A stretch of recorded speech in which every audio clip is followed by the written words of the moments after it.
இன்றைய ஆன்மீக தகவல். நம்முடைய சனாதன தர்மத்திலே எத்தனையோ ஞான பொக்கிஷங்கள் கொட்டி கிடக்கின்றது. இப்படிப்பட்ட ஞான பொக்கிஷங்களிலே ஆதிசங்கரர் எழுதிய அற்புதமான ஒரு நூல் வைராகிய பஞ்சகம் என்பது. இந்த வைராகிய பஞ்சகம் என்பது நமக்கு என்ன சொல்லிக் கொடுக்கின்றது என்றால், இந்த உலகம் நிலையில்லாதது, இதனை மனதில் கொண்டு வாழ வேண்டும் என்பதை நமக்கு இந்த வைராகிய பஞ்சகம் நூலானது நமக்கு சொல்லிக் கொடுக்கின்றது. ஆதிசங்கரர் அவர்கள் இந்த வைராகிய பஞ்சகத்திலே மிகவும் அழகாக எழுதியிருக்கின்றார். என்னவென்றால், இந்த பூமி என்பது நிலையானது அல்ல.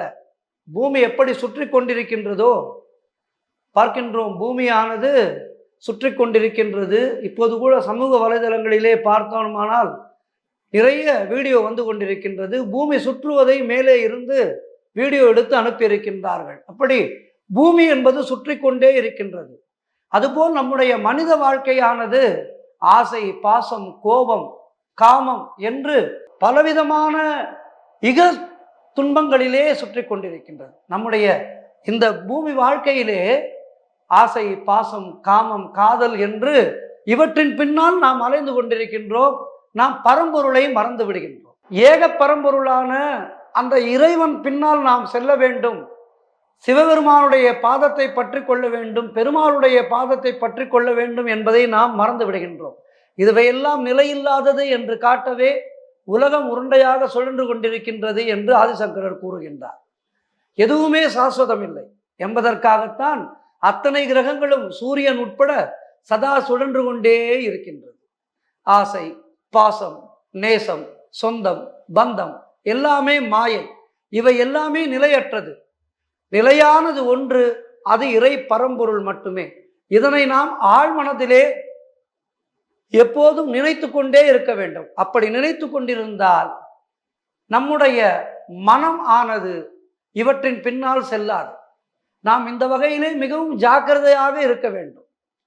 இதிலே நாம் மிகவும் கவனமாக இருந்து இவற்றிலிருந்து நம்மை தள்ளி வைத்து கொண்டால் நாம் இறைவனுடைய பாதங்களை பற்றி கொள்வதற்கு வசதியாக இருக்கும்.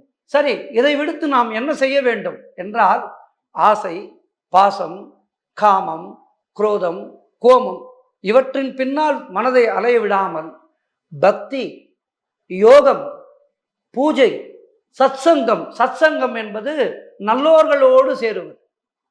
நல்லோர்களோடு சேருவது அதுதான் சத்சங்கம். இப்படி சத்சங்கத்தின் பின்னால் நாம் சென்றோமானால் நம்முடைய வாழ்க்கையானது, நாம் வாழ்க்கையை நிறைவு செய்கின்ற காலத்திலே நாராயணா நாராயணா என்று சொல்லிக்கொண்டே நாம் அந்த இறைவனுடைய பாதங்களை அடைவோம். மறுபடியும் பிறப்பில்லாத ஒரு ஜென்மா நமக்கு கிடைக்க வேண்டும். மறுபடியும் பிறப்பு என்பது நமக்கு வரக்கூடாது என்றால் நாம் ஆசை, பாசம், காதல், குரோதம் இவை பின்னால் செல்லாமல் பக்தி, யோகம், பூஜை என்று இவற்றின் பின்னால் சென்றால் நம்முடைய வாழ்வு நல்ல கதி அடையும். மீண்டும் பிறவாமை என்கின்ற அற்புதமான ஒரு பாக்கியம் நமக்கு கிடைக்கும். ஆகவே இன்று முதல் நாம் அதற்கான முயற்சிகளை செய்வோம்.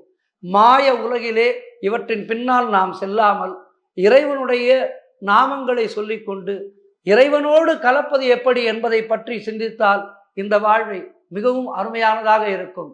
மீண்டும் நாளை உங்களை சந்திக்கின்றேன். நன்றி, வணக்கம்.